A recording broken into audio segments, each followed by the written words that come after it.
বহাগৰ ৰাতিপুৱা গৰু বিহু দিনা গৰু গা ধুৱাই মেলি লৈ গা পা ধুই আজৰি হৈ প্ৰসাদ খালোঁ। ঘৰতে প্ৰসাদ দিলে। তাৰপিছত নামঘৰলৈ গ'লোঁ।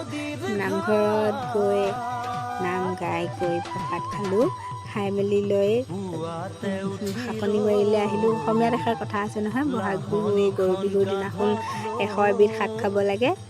মামাই ছজনা পাৰিলে, মামীয়ে শাক ছিগিলে, মামী মই এই তাত সৰু মামীহঁত সকলোৱে মিলি শাক ছিগিলোঁ। ইয়াতে মামাৰ ডাঙৰ শাকনি বাৰী এখন আছে, তাৰ পৰা শাক ছিগিলোঁ। চবেই আহি ইয়াতে শাক ছিগিলোঁহি।